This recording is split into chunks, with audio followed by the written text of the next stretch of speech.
리더 없는 토트넘, 무너진 제국의 그림자. 프랭크 로메로 선택이 초래한 몰락의 연쇄 반응. 흔들리는 거인의 그림자 별표. 거인의 침묵이 시작되다. 2025년 여름. 토트넘은 마치 새로운 시대를 선언하듯 세상이 주목하는 선택을 내렸다. 브렌트퍼드를 무려 74년 만에 일부로 올려놓으며 잉글랜드 무대에서 이미 지도력을 입증한 사나이.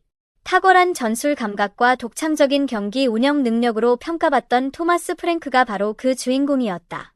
그의 입성은 단순한 감독 선임 그 이상의 의미였다. 침체된 토트넘을 다시 일으켜 세울 새로운 기둥, 희망, 그리고 미래의 상징. 팬들은 그의 이름이 선포되는 순간 드디어 자신들의 팀이 다시 날아오를 것이라 믿었다. 그러나 프랭크가 발을 들인 순간 마주한 현실은 차갑고도 깊었다. 팀의 심장, 팀의 영혼, 10년간 토트넘을 지탱해온 리더 손흥민이 이미 떠나버린 후였다. 그가 남기고 간 빈자리. 그것은 단순한 포지션의 공백이 아니었다. 토트넘이라는 팀 자체를 움직이던 보이지 않는 축이 통째로 사라진 것이었다. 눈부시던 경기장 위에는 묵직한 정적이 내려앉았다.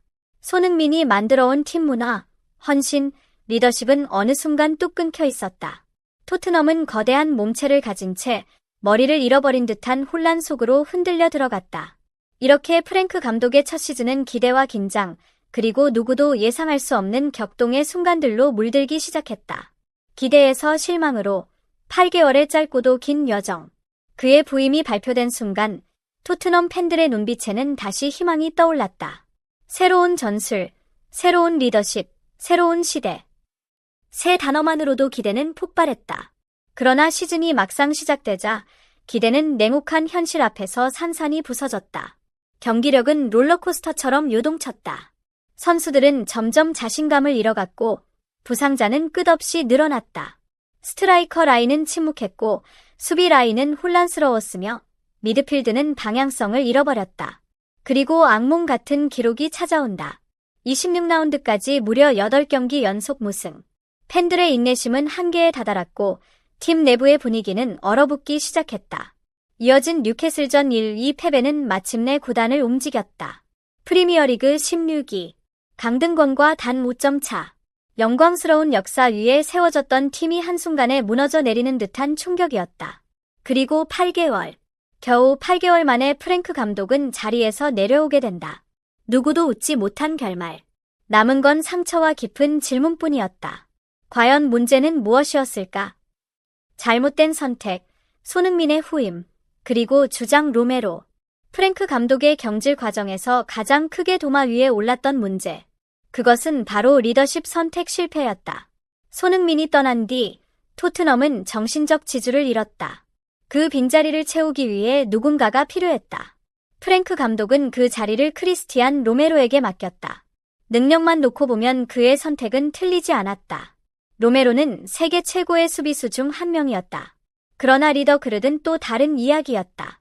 로메로는 경기 중 지나친 감정 폭발로 퇴장을 당하곤 했고 불필요한 거친 태클은 팀의 흐름을 끊어버렸다. 심지어 그는 SNS를 통해 구단 내부 상황을 언급하며 또 하나의 불씨를 만들었다. 그의 행동은 팀을 결속시키기는커녕 오히려 갈등을 키웠다. 선수단은 점점 균열이 생기고 팬들은 다시금 깨닫기 시작했다. 손흥민이 지키던 그 안정감은 숫자로 환산할 수 없는 가치였다. 손흥민은 단순히 골을 넣는 선수가 아니라 그는 토트넘을 묶어주는 중심축이었다. 그의 부재는 단순한 전력 감소가 아니라 정신적 기반의 붕괴였다. 대체자 부재, 아무도 손흥민을 대신할 수 없었다. 손흥민이 떠난 후 토트넘은 공격수 보강에 실패했다. 교체 선수들은 모두 능력은 있었지만 손흥민의 역할을 그대로 대체할 수는 없었다. 손흥민은 득점뿐 아니라 경기 흐름을 읽고 움직임을 조율하며 위기 상황에서 항상 팀을 구해내는 결정력의 화신이었다. 그가 없는 토트넘의 공격은 마치 엔진이 빠진 자동차 같았다.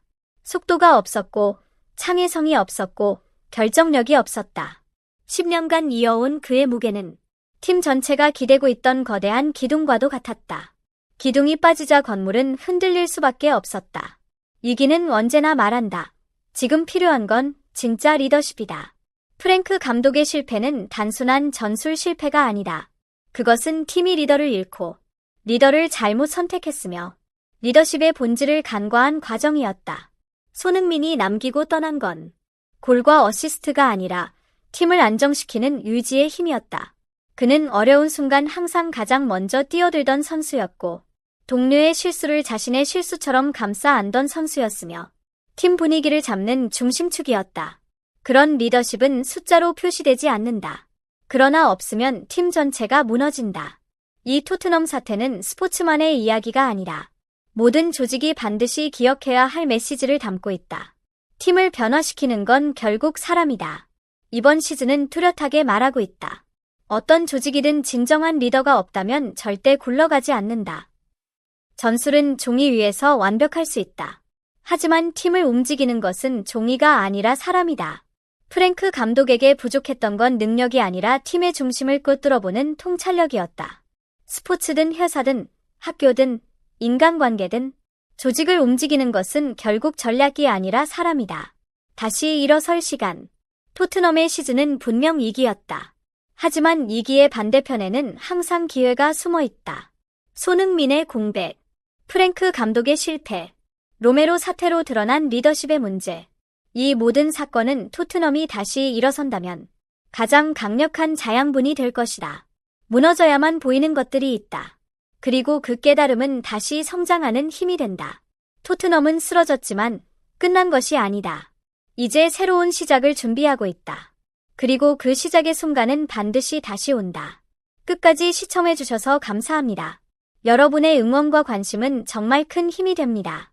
여러분은 이번 토트넘 사태의 가장 큰 문제점이 무엇이라고 생각하시나요? 여러분의 의견을 댓글에 자유롭게 남겨주세요. 영상이 도움이 되셨다면 좋아요 눌러주시고 앞으로도 더 흥미롭고 깊이 있는 콘텐츠를 원하신다면 꼭 구독 부탁드립니다.